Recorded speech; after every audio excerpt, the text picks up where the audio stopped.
Sup guys, it's Kosh, and today we are doing advanced tips for Idle Berserker. I played this game for a while already, and there are some tips that are not really necessary for the new players, but for the people who are struggling, who are pushing high up, they will be useful. So let's go into those. First things first, you want to go to your awakening ability and reroll it as much as possible.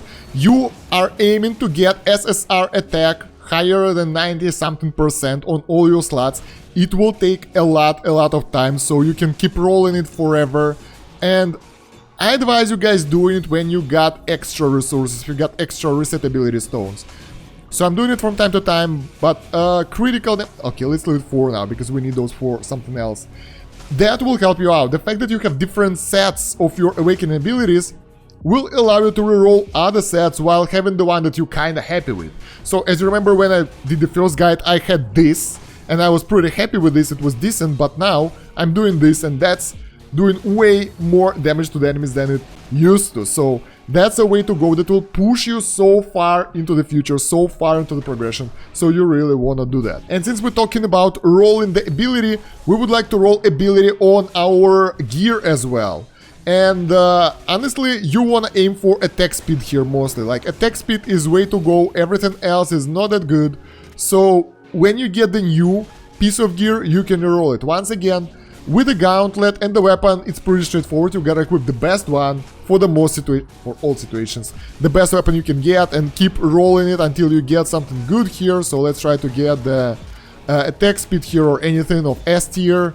Maybe something cool. But as you can see, you can get unlucky and fail. Like, this is a crap. Nobody needs resistance. Critical chance, okay, that's good. So the fact is, for the rings though, you have different options. Since all of your high tier rings have the same amount of ability points, you can get one ring, like the top one usually, for the guild boss fights, because that's the only place where you need health. And you can try to roll the abilities that you want on another ring. So you will get one ring for attacks, for the bosses, for the entire game, and one for the guild bosses. That might be a little bit weird and not that convenient. That doesn't boost your damage that much. But that way, you can keep the old abilities as well, so you can kind of get the sets over here. But for the weapons though, you really want to go for critical damage and attack speed over here. Attack speed is really important because it allows you to get more of those, you know, stones, how to call it, world stones, abilities out, because those are based on the amount of your attacks, so they are being launched every X attacks. Next tip I can give you is for the players who are playing the game actively, like leaving it AFK, working in the background, not offline. For you guys, you want to use stage teleport and select the stage where you can one-shot enemies with your normal white attack. That way you can maximize your XP gain, and moreover you can make use of creatures' powers. So we have this guy over here, Tonga, and he will help you to level up. There is a low chance to level up when you destroy an obelisk, and there is one small guy here that have the chance to obtain diamonds when you destroy obelisk as well. And obelisk is this thing. You get it every 10 enemy waves, so you destroy 1, 2, 3, 4, 5, 6, 7, 8, 9, 10 groups of those enemies, and then you get the obelisk, and every time it's destroyed, you get a chance of getting that reward, and that's actually quite useful in the long run. So keep it in mind, and if you are a really active player, I'm not, you can even level up this guy or just put him in your partner slot right now, in order to get a chance to get extra diamonds, and, you know, they're always nice. If your game is on 24/7, that will make significant difference in your progression. Offline progression isn't that much, and I'm not playing online, so that's not for me, but for most people it will work. Moreover, for most people who are doing that thing, you would like to get a second mastery set, and here you would like to maximize your gold rate, experience rate, attack speed, skill damage, and maybe critical damage as well. And then work on attack as always. So this way you can get the maximum gains for your kills. And take a look at that, our gold doubled right now. So our gains will be way higher like that. Same goes with other sets, like we already told about ability sets before that.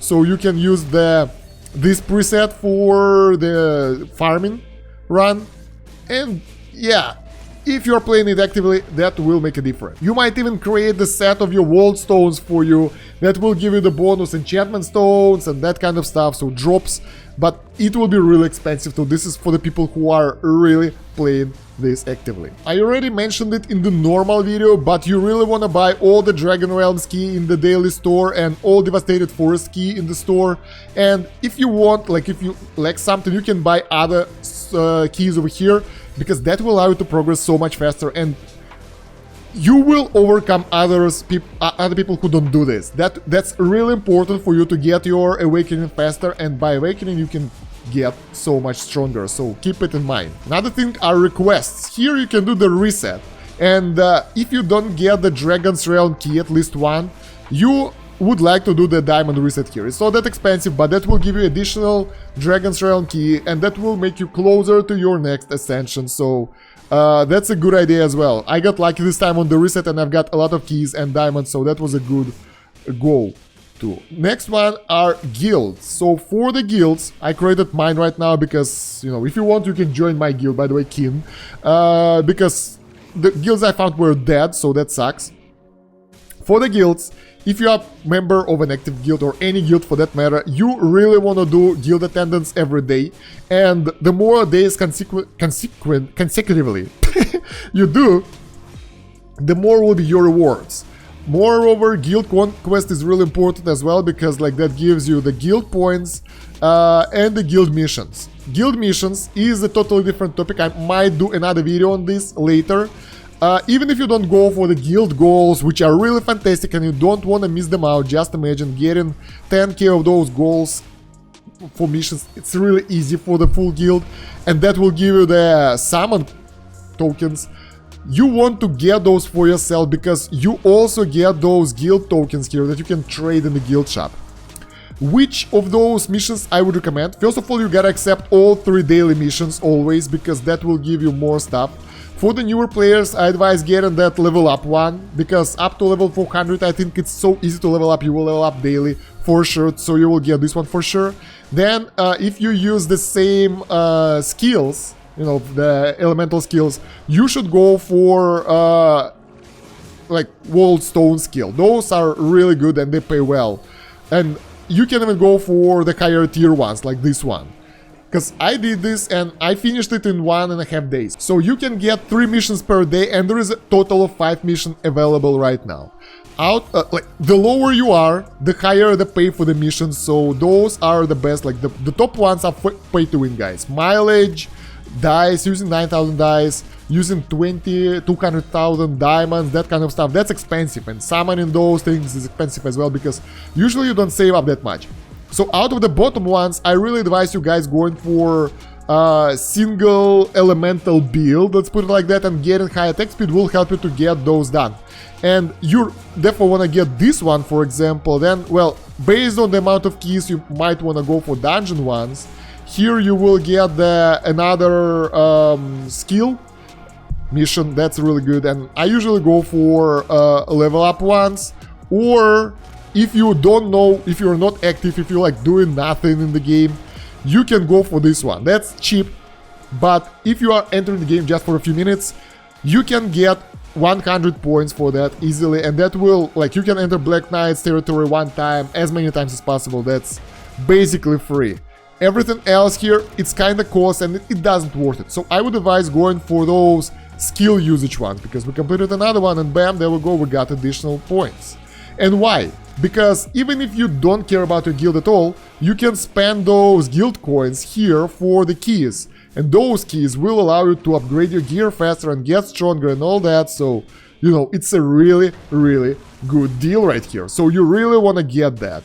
Moreover, you will get the guild ranking here up, and, you know, all those rewards you get for the guild conquest and everything, they will help you out in the long run, so don't ignore your guild, guys. Small tip for the pets again. I made the pets guide already, creatures one, and I've learned a little bit more about that since then. For the beginner players, the red pets are the best, because they give you the attack speed bonuses, you know, their bonuses are really good for, depending on which skill you have though. But for the higher tier players, in the end, you would like to get Decisive Strike bonus. This is really good for S tier awakening that will allow your critical to be activated more often and do more DPS. People say that this is one of the best pets, but pets are really expensive. As I mentioned beforehand, summoning 5 of those costs 12,000, and can you imagine the overall price and luck you should have to get those pets properly? Chance of SR tier pet is 0.5%, so that's insane. And another tip that I already mentioned, I think, but I would mention it again for the upgrade of weapon and gauntlets, the stuff that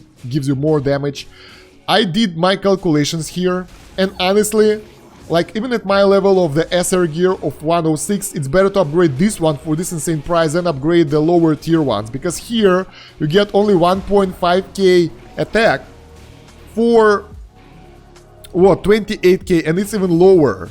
So effect when owned, it's lower. It's not that crazy.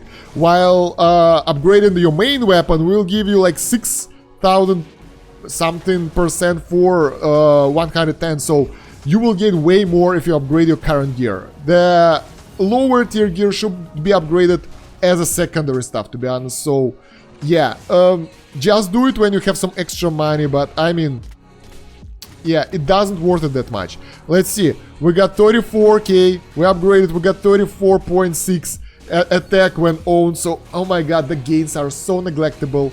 So really, just upgrade the stuff that you need over here. For the most, you want that, other than if you're going for the milestone for the current gear type.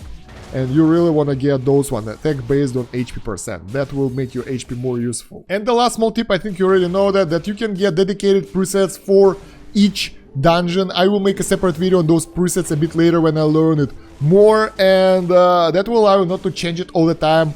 Save it and then just use it, go for it, and go for the run that you want, with the gear that you want, with the skill that you want, and get the maximum for your run. So that will be pretty efficient. So yeah guys, those are the tips, the new tips that I actually found out recently for the Idle Berserker. If you got extra tips, let me know about them down below in the comments. We will make a separate video on that, and maybe people will read them and learn how to play the game better. That will be really efficient. And yeah, check the pinned comment and the video description for additional links. We have more Idle Berserker guides over there. We have more playlists over there for idle incremental game reviews, and Linktree with other YouTube channels. Have the mobile channel, I have the PC games channel, a lot of fun stuff over there in Discord. So we would like to check those out all the time.